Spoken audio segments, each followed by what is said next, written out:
I thought I bought the American dream. 2,300 acres of pristine land. That's a massive property. I could do anything with it. Build on it. Develop it. Hunt on it. Farm it. The possibilities seemed endless. I was excited. I was thrilled. This was going to change my life. But then something happened that ruined everything. I was reviewing the paperwork. Just going through all the documents from the purchase. And I noticed something odd in the deed. A reference to an HOA. A homeowners association. On my land. On all 2,300 acres of it. I thought it was a mistake. Maybe it was from a different property. Maybe the real estate agent had put the wrong paperwork in the file. So I called to clarify. And that's when I found out the truth.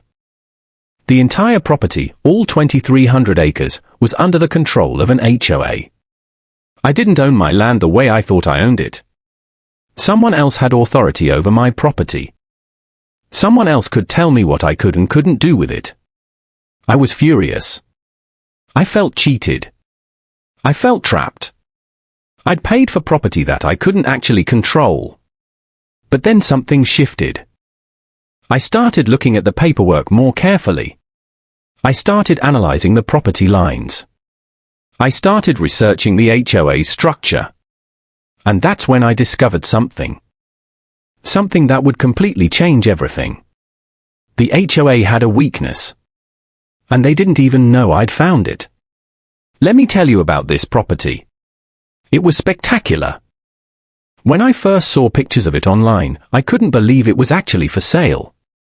2,300 acres. That's not a small piece of land. That's a massive property. For context, that's roughly 3.5 square miles. You could fit entire neighborhoods on that land. You could build a small town on it if you wanted to. The property was located in a beautiful area.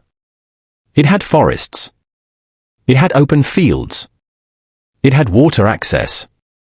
It had everything someone could want if they were looking to buy a significant piece of land. The price was reasonable for that much acreage. I knew it was a good investment. I knew it had potential. I knew that owning that much land would open up possibilities that I'd never had before. I started dreaming about what I could do with it. Maybe I'd build my dream home on part of it. Maybe I'd develop it into a residential community. Maybe I'd keep it as an investment and sell it later for a profit. The options were endless. That's what owning land is supposed to feel like. It's supposed to feel like freedom. It's supposed to feel like possibility. It's supposed to feel like you're in control of your own future. The purchase process took a few months. There was financing to arrange.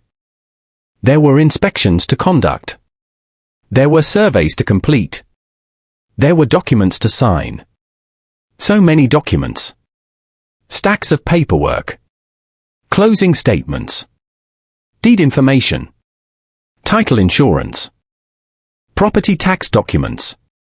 It was overwhelming at times. But I was motivated. I was excited. I wanted to own this land so badly that I pushed through all the complexity and paperwork. The closing day finally came. I signed the final documents. I received the deed. The property was officially mine. Or so I thought. I was thrilled. I felt accomplished. I felt like I'd achieved something significant. I'd just purchased 2,300 acres of land. That's a major accomplishment. That's life-changing. I decided to take some time before making any decisions about the property. I wanted to explore it. I wanted to walk around. I wanted to understand what I owned. I wanted to get a feel for the land. So I started planning a trip to visit the property in person.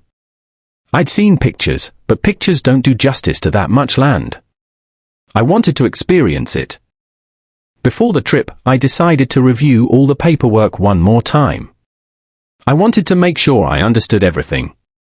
I wanted to check that all the documents were in order. I was being thorough. I wanted to know every detail about my purchase.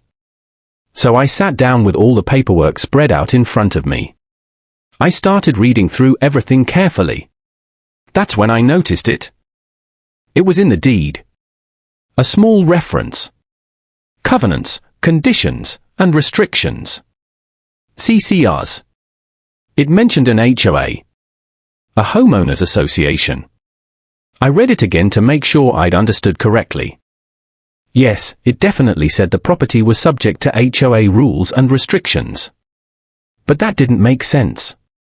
This was 2,300 acres. How could that be under an HOA? I thought maybe it was a mistake.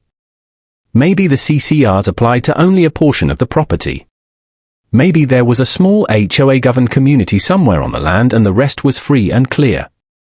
That would make sense. That would be manageable. But I needed to confirm. So I called my real estate agent. I asked her about the HOA reference. She was quiet for a moment. Then she said something that made my heart sink.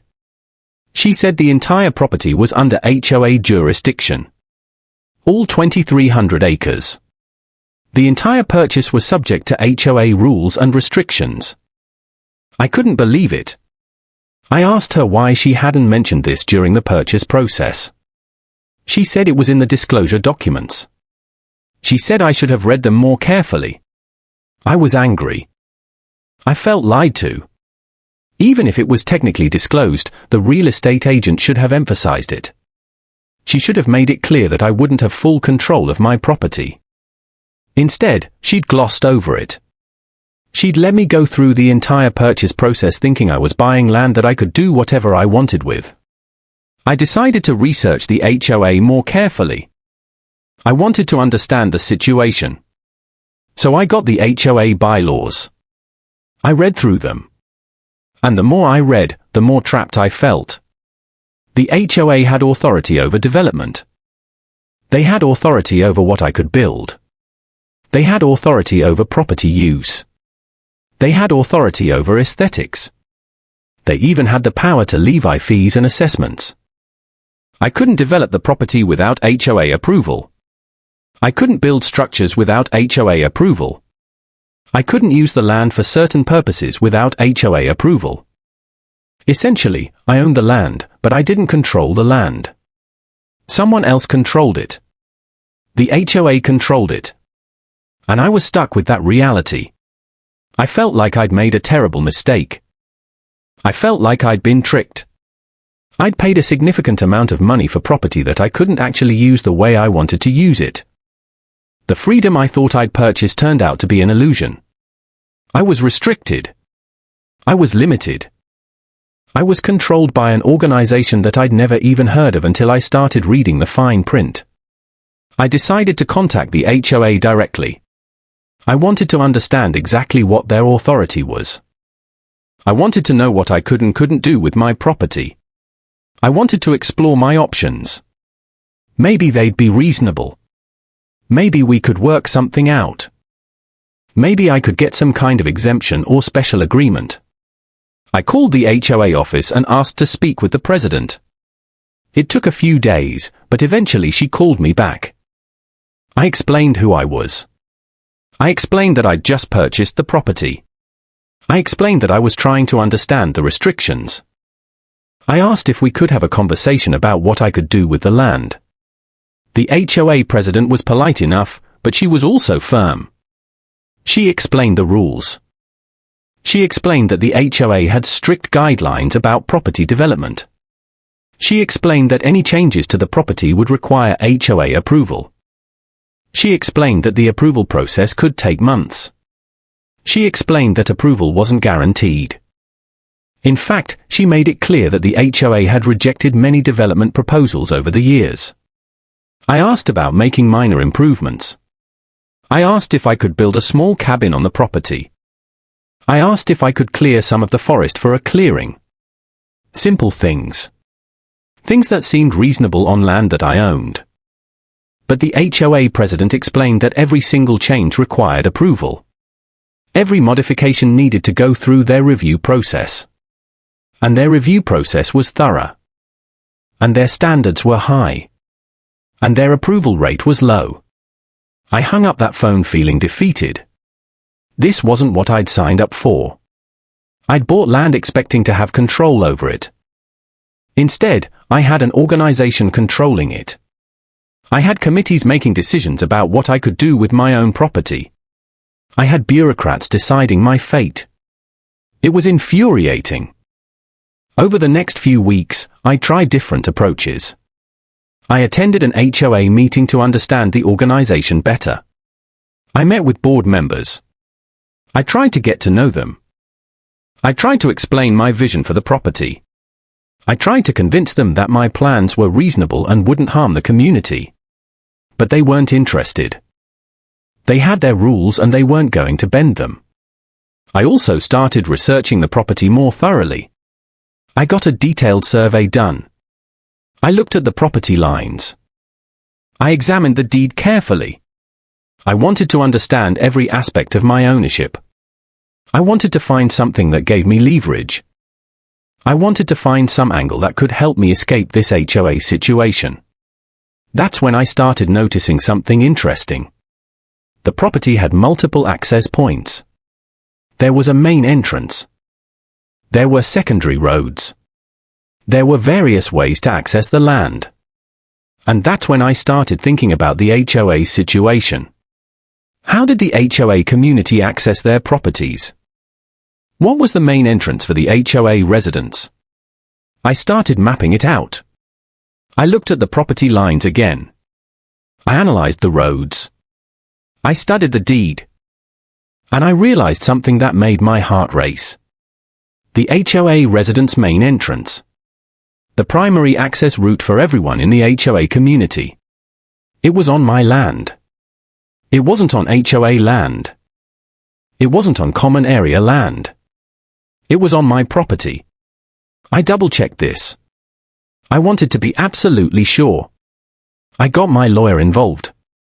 I had him review the deed. I had him analyze the property lines. I had him research the HOA's property versus my property. And he confirmed what I discovered. The main entrance to the HOA community was on my land. The HOA had access rights to use it, but I actually owned it. It was my property. This changed everything. Suddenly I had leverage. The HOA needed access to that entrance. Without it, their residents couldn't get to their homes. Without that access route, the entire HOA community would be isolated. The entrance was critical infrastructure for the HOA. And I owned it. I realized what this meant. For years, the HOA had been controlling my property. They'd been telling me what I could and couldn't do. They'd been restricting my rights. They'd been limiting my options. But all that time, they were dependent on me. They needed my property to survive as a community. They needed the entrance that was on my land. The power dynamic suddenly shifted. I went from feeling powerless to feeling powerful. I had something the HOA needed. I had leverage. And for the first time since discovering the HOA situation, I felt like I had options. I started thinking about how to use this leverage. I could demand that the HOA change their restrictions. I could demand that they give me approval for my projects. I could demand a lot of things. The HOA would have to listen because they needed access to that entrance. But then I had an even better idea. A bolder idea. An idea that was so unconventional that most people would think I was crazy. But the more I thought about it, the more I realized it was brilliant. What if I didn't just use the entrance as leverage? What if I actually sold it? What if I sold the entrance to someone else? What if I removed the HOA's access entirely? That would be nuclear. That would be extreme. That would be the kind of thing that would force the HOA to negotiate. That would be the kind of thing that would shift the entire power dynamic. And that's when I decided. I was going to explore this option seriously. I was going to talk to my lawyer. I was going to find out if this was actually possible. Because if it was possible, it might be the solution to all my problems. I sat down with my lawyer and explained what I discovered. I told him about the entrance. I told him that it was on my property. I told him that the HOA needed it to access their community. I asked him if I could actually do something about this. I asked him if I could legally sell the entrance. My lawyer took some time to research. He reviewed the deed. He reviewed the HOA bylaws. He reviewed the access rights. He analyzed the property lines. He looked at the covenants and restrictions. And after a thorough review, he came back to me with some interesting news. Yes, I owned the entrance. Yes, the HOA had access rights to use it, but those rights didn't mean they owned the land. I was the owner. I had the right to sell it. The HOA had an easement, which means they had the right to use the entrance, but they didn't own it. And here's the thing about easements. They can be complicated. They can have conditions. And they could potentially be transferred or modified depending on how they were written. My lawyer explained that if I sold the entrance to someone else, that new owner would inherit the easement. The HOA would still have the right to use it. But the new owner would be in control of the property. The new owner could charge them fees for using it. The new owner could set conditions. The new owner could potentially make life difficult for the HOA if they wanted to. This was interesting. But then my lawyer said something even more important. He said that the threat of selling the entrance would be incredibly powerful leverage. The HOA wouldn't know if the new owner would be friendly or hostile. They wouldn't know if their residents would still have reliable access. Just the threat of selling the entrance could force the HOA to negotiate with me. I asked my lawyer what I should do. He said I had options. I could demand that the HOA lift their restrictions on my property. I could demand that they approve my development plans. I could demand that they reduce their fees. I could demand a lot of things, and the HOA would have to listen because they'd be terrified of losing control of that entrance. But I wanted to take it further. I asked my lawyer if I could actually list the entrance for sale. Could I put it on the market? Could I advertise it? Could I actually try to sell it? My lawyer said yes, technically I could. It would be legally sound. The only complication would be the easement, but that wouldn't prevent me from selling it. It would just transfer to the new owner. I thought about this for a long time. Selling the entrance would be bold. It would be risky. But it would also be powerful. It would send a clear message to the HOA that I wasn't going to be pushed around. It would show them that I was serious. It would show them that I had leverage and I was willing to use it. I decided to start by contacting the HOA directly. I decided to inform them of my plans. I decided to give them a chance to negotiate before I took action. I called the HOA president and asked for a meeting. This time, I wasn't going to be polite. This time, I wasn't going to ask for favors. This time, I was going to be direct about what I wanted. When we met, I explained the situation to her. I explained that I owned the entrance. I explained that I discovered the HOA's dependence on that entrance. I explained that I had leverage. And then I explained my intention. I was going to list the entrance for sale on the open market unless the HOA agreed to negotiate with me about my property restrictions. The HOA president's face went white. She didn't say anything for a long moment. I could see her mind working. She was trying to figure out what to do. She was panicking. And then she asked me what I wanted. She asked what it would take for me to not sell the entrance. This was the moment I'd been waiting for. I had her attention. I had her on her heels. Now I could negotiate from a position of strength. I could actually get something I wanted instead of just accepting whatever the HOA demanded. I told her what I wanted. I wanted approval for certain development projects on my property. I wanted exemptions from certain HOA rules. I wanted reduced HOA fees. I wanted actual control over a significant portion of my land. I wanted to be treated like an owner, not like a subject of the HOA. The HOA president said she'd have to discuss this with the board. She said she couldn't make those kinds of decisions on her own. She said she'd call me back in a few days. I could see the stress on her face. I could see how much this was affecting her. She understood the gravity of the situation. She understood that the HOA's existence depended on that entrance. A few days later, she called me back. She said the board had met. She said they wanted to work with me. She said they were willing to negotiate. She said they'd be open to approving certain development plans.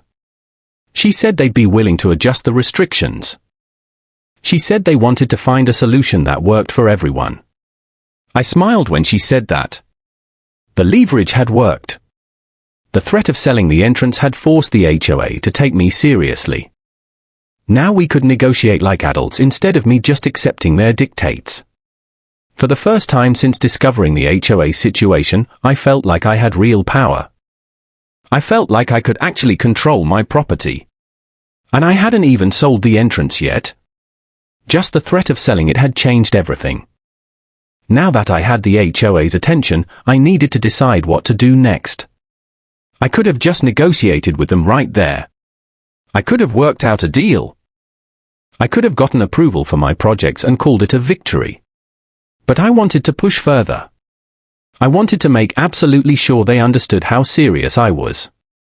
I wanted to eliminate any doubt about my commitment to this leverage. So I made a bold decision. I decided to actually list the entrance for sale. Not as a bluff. Not as a negotiating tactic. But as a real listing. I wanted to put it on the market. I wanted to show the HOA that I wasn't joking. I wanted to demonstrate that I was willing to follow through. I contacted a commercial real estate agent. I explained the situation. I explained that I wanted to sell a property that had an HOA easement on it. I explained that the entrance was critical infrastructure for the HOA community. The agent understood immediately what I was doing. He understood the leverage. He understood that this would be a compelling listing. We worked together to create a professional listing. We described the property. We described the easement. We highlighted the fact that whoever bought this property would have significant leverage over the HOA community. We made it clear that the new owner could charge fees for access. The new owner could set conditions. The new owner could potentially make things difficult for the HOA.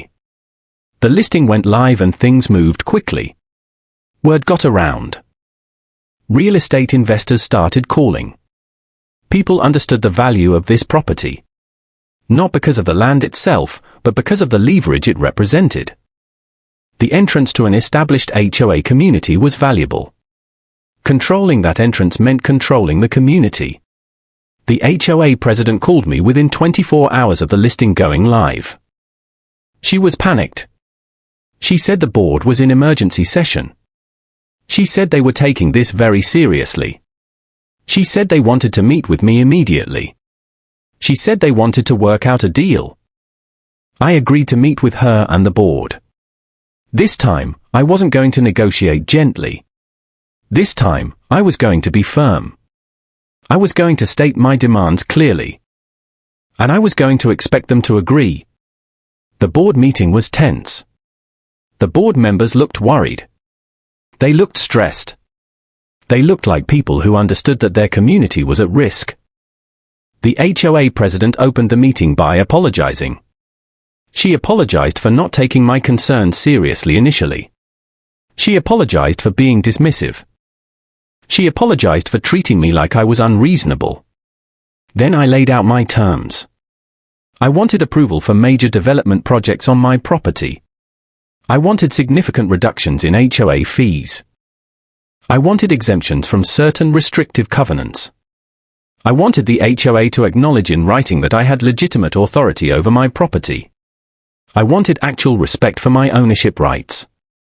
The board members looked at each other. They whispered among themselves. Then the board president asked if I would remove the listing if they agreed to my terms. I said yes, I would remove the listing immediately. I would take the property off the market. But only if they agreed to put all the concessions in writing. Only if they made them legally binding. Only if they made it clear that these weren't temporary favors but permanent changes to how I was treated. The board agreed. They didn't like it, but they agreed. They understood that the alternative was worse. The alternative was losing control of their entrance. The alternative was not knowing who might buy it or what that buyer might do. The alternative was having a hostile owner controlling their access. We worked out the specific terms over the next few hours. We drafted new agreements. We modified the HOA bylaws to give me the exemptions I wanted. We created a new fee structure that was significantly lower for my property. We put everything in writing. We made it official and binding. Once everything was signed and finalized, I called my real estate agent and told him to remove the listing. The entrance was no longer for sale. I was keeping it. But I was keeping it as leverage, not for sale. Now I had a permanent advantage. Now I had written agreements that protected my interests. Now I had actual control over my property. The HOA residents never even knew how close they came to having a stranger control their entrance. They never knew about the listing. They never knew about the emergency meetings. They never knew that their community was on the brink of being taken over by someone who might have been hostile to their interests.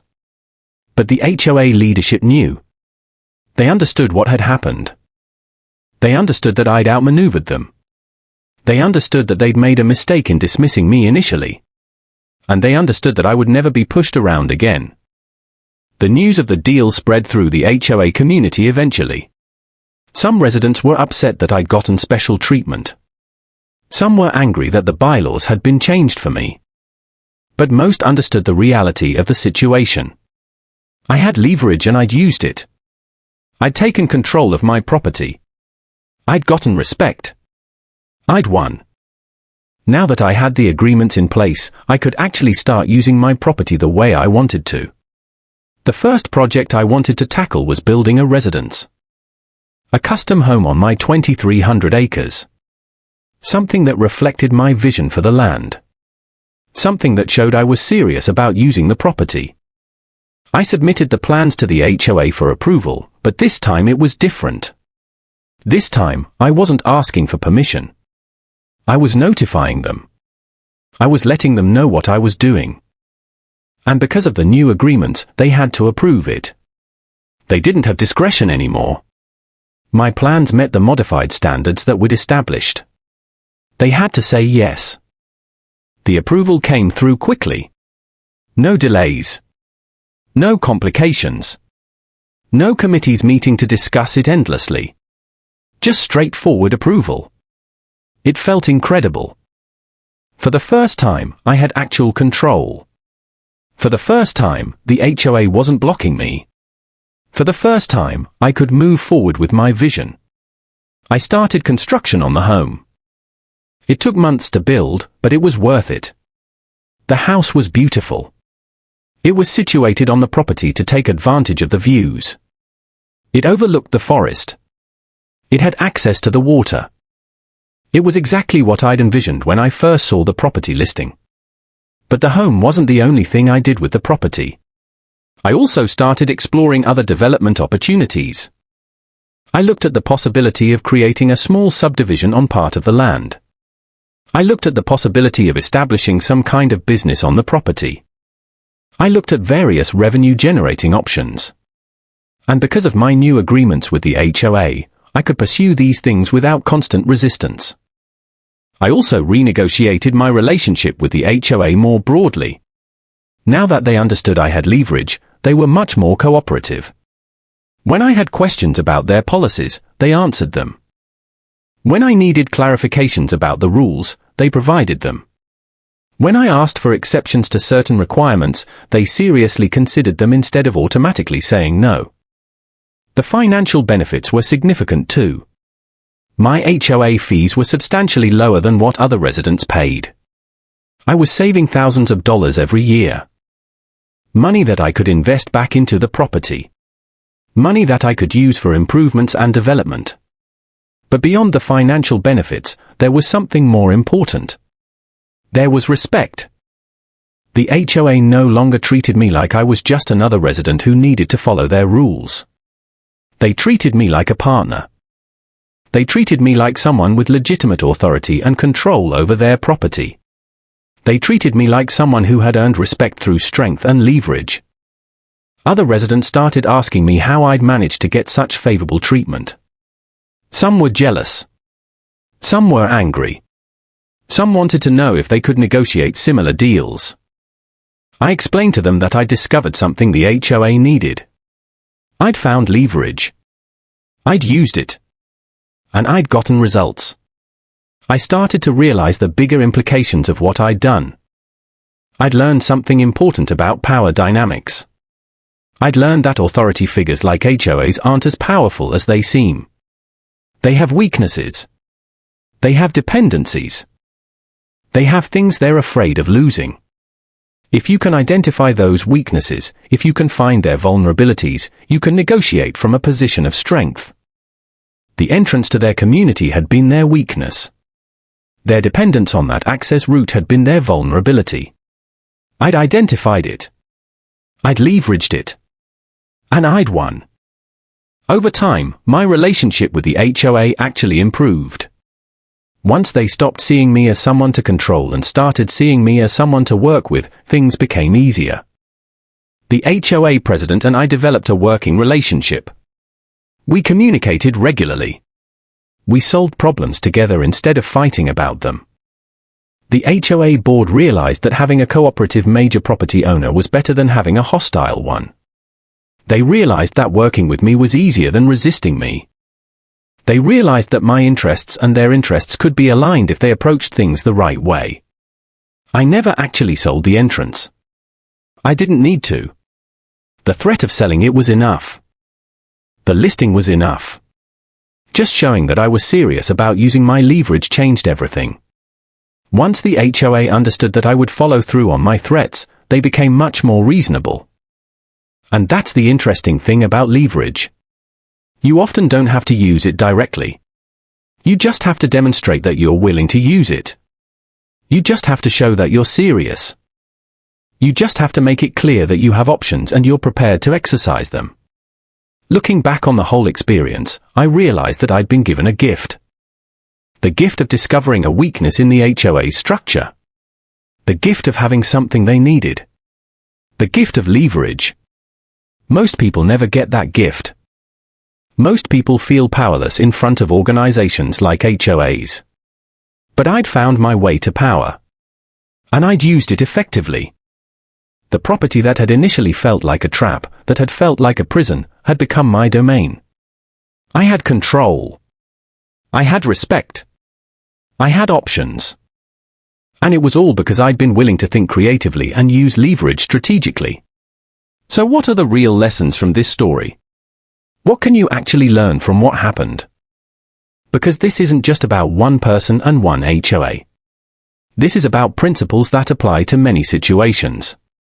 This is about understanding power dynamics. This is about knowing your rights and how to protect them. The first lesson is about doing your due diligence before making major purchases. I should have read those disclosure documents more carefully. I should have asked more questions about the HOA. I should have understood what I was actually buying before I signed the papers. If I'd done that, I would have known about the HOA restrictions from the beginning. I would have factored that into my decision. I might not have bought the property at all.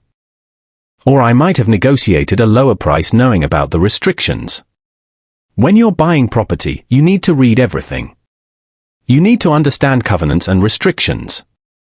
You need to know if there's an HOA involved. You need to know what authority that HOA has. You need to know what fees you'll be paying. You need to ask questions if anything is unclear. Don't rely on the real estate agent to highlight important information. Don't assume that if something is important, it will be obvious. Read the fine print. Understand what you're actually buying. The second lesson is about knowing your property boundaries and understanding what you actually own.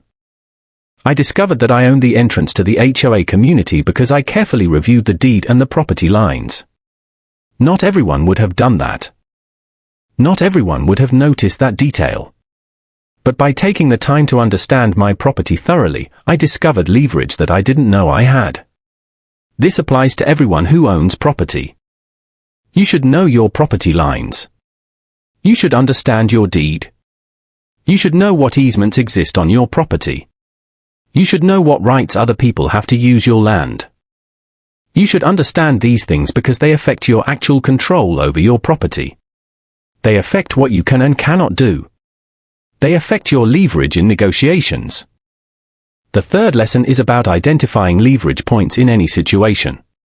The entrance wasn't valuable because it was a nice piece of real estate. It was valuable because of what it represented. It represented access. It represented control. It represented something the HOA needed. Once I identified that leverage point, everything changed. This is applicable to many situations beyond just real estate. In any conflict or negotiation, there are leverage points. There are things that matter to the other side. There are things they want. There are things they're afraid of losing. If you can identify those things, you can use them in negotiations. You can create favorable outcomes for yourself. The fourth lesson is about not accepting the status quo when you're being treated unfairly. When the HOA first started imposing restrictions on me, I could have just accepted it. I could have resigned myself to being controlled by an organization. Many people would have done that. Many people feel powerless in front of authority figures. But I didn't accept it. I pushed back. I explored options. I found a way to change the situation. You don't have to accept unfair treatment. You don't have to accept restrictions that you don't agree with. You don't have to be a victim of circumstances. You can fight back. You can look for solutions. You can create change if you're willing to put in the effort. The fifth lesson is about the importance of legal knowledge and professional advice. I wouldn't have understood the situation clearly without my lawyer. I wouldn't have known that I owned the entrance. I wouldn't have known that I could sell it. I wouldn't have understood the easement and what it meant. My lawyer gave me the knowledge and confidence to take action. Don't hesitate to hire professionals when you need them. Don't try to navigate complex legal situations on your own. Get a lawyer. Get an accountant. Get an engineer. Get whatever professional help you need to understand your situation clearly. It's an investment that can pay off tremendously. The sixth lesson is about creative problem solving. Selling the entrance wasn't the obvious solution. Most people in my situation would have just tried to negotiate with the HOA directly. Most people would have asked nicely for exemptions. I thought bigger. I thought more creatively. I found a solution that was unconventional and powerful. In any difficult situation, there are usually multiple solutions available. Some are obvious. Some are less obvious. The less obvious ones are often more effective because they're unexpected. They catch people off guard. They demonstrate that you're serious and creative. Don't just accept the first solution that comes to mind. Think about alternatives. Think about unconventional approaches. The seventh lesson is about understanding that authority figures aren't infallible.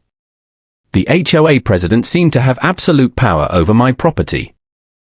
But she didn't. She had weaknesses. She had vulnerabilities. She had things she was afraid of. Once I understood that her authority was limited, I could challenge her effectively. This applies to many authority figures in many contexts. Bosses. Government officials. HOA presidents. Police. Teachers. People in positions of authority often seem more powerful than they actually are. But they have limits. They have constraints. They have vulnerabilities. If you understand those limits, if you understand their weaknesses, you can interact with them more effectively. The eighth lesson is about persistence and not giving up. When my first attempts to negotiate with the HOA failed, I could have given up. I could have accepted the restrictions. But I didn't. I kept exploring. I kept researching. I kept looking for solutions. And eventually, I found one that worked. If you want to change a situation, if you want to improve your circumstances, you need to be persistent. You need to keep trying. You need to be willing to fail and try again. You need to understand that setbacks are temporary and solutions exist if you keep looking for them. Let me tell you what happened after I'd secured my agreements with the HOA. Life became significantly different. I had control over my property. I had leverage that would protect me indefinitely. I had respect from the HOA leadership. But I also realized something important. I realized that my story was unique, but the principles behind it weren't unique at all. I started thinking about other people who might be in similar situations. People who owned property but felt controlled by their HOAs. People who felt powerless. People who accepted restrictions they didn't agree with simply because they didn't know they had options. I realized that if I could figure out how to take control of my situation, maybe I could help others do the same. The first thing I did was share my story with some of my neighbors. I explained what I discovered. I explained how I'd leveraged the entrance. I explained how I'd negotiated new terms. Some of them were interested. Some of them were jealous. Some of them asked if I could help them get similar deals with the HOA. I told them that I couldn't help them directly, but I could help them think through their own situations. I could help them identify their own leverage points. I could help them understand what made their properties valuable in relation to the HOA. I could help them think creatively about solutions. One neighbor realized that he owned a critical utility easement that the HOA depended on. Another realized that her property contained the main water line for the community. Another realized that his land was the only viable location for future expansion of the HOA community.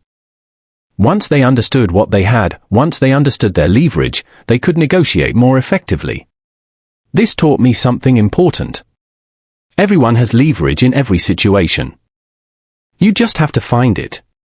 You have to understand what matters to the other side. You have to identify what they want or what they're afraid of losing. And then you can use that information in negotiations. I also started researching other HOA situations across the country. I looked at cases where homeowners had fought back against unfair restrictions. I looked at cases where people had successfully challenged HOA authority. I looked at cases where creative solutions had changed the power dynamic. And I realized that there were many more stories like mine than I'd expected. There were people who had organized other residents and forced HOA leadership changes. There were people who had hired lawyers and won lawsuits against HOAs. There were people who had documented HOA violations and reported them to state authorities. There were people who had found creative ways to protect their property rights. What struck me most was that these weren't unique cases. These were normal people who simply refused to accept unfair treatment. They took action. They fought back. They found solutions. And they won. I also realized something else. I realized that my situation, while successful, had been somewhat fortunate. I'd happened to own the entrance. But not everyone owns something as strategically valuable as that. Not everyone has such obvious leverage. So I started thinking about what leverage looks like in other contexts. Leverage isn't always physical property. Sometimes it's information. If you have information that matters to someone, that's leverage. Sometimes it's expertise. If you have skills that someone needs, that's leverage. Sometimes it's relationships. If you have connections that matter to someone, that's leverage. Sometimes it's simply understanding how the system works. If you understand the rules better than the people in charge, that's leverage. I realized that the principle of finding and using leverage applies to much more than just HOA situations. It applies to negotiations with employers. It applies to interactions with government agencies. It applies to business deals. It applies to family conflicts. It applies to almost any situation where there's a power imbalance and you want to create a more favorable outcome. What I'd done with the HOA was a specific application of a universal principle. And once I understood that principle, I could see it working everywhere. I could see situations where people had leverage but didn't use it. I could see situations where people gave up their leverage unnecessarily. I could see situations where people didn't even realize they had leverage. I started having conversations with people about this concept. I asked them about situations in their lives where they felt powerless. I asked them what they wanted to change. And then I asked them to think about what leverage they might have. Sometimes they immediately identified it. Sometimes it took more thinking. But usually, once they started thinking creatively, they could find something. The realization that transformed my life was simple. I wasn't as powerless as I felt. I had leverage. I had options. I had things I could do to change my situation. All I had to do was identify them and use them strategically. And that's what I want you to understand from my story. You're not as powerless as you might feel. Whatever situation you're in, whether it's an HOA situation or something else entirely, you likely have more leverage than you realize. You likely have options that you haven't considered. You likely have power that you haven't tapped into yet. The key is to stop accepting the status quo. The key is to start thinking creatively. The key is to identify what matters to the people or organizations that are controlling you. And then use that information strategically to create a better outcome for yourself. I took what could have been a disaster and turned it into a victory. Not because I was special. Not because I had resources that others don't have.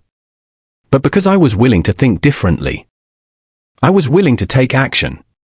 I was willing to use leverage. And I was willing to believe that change was possible. That same approach can work for you. In whatever situation you find yourself in, you can apply these same principles. You can identify leverage. You can think creatively. You can take action. And you can change your circumstances.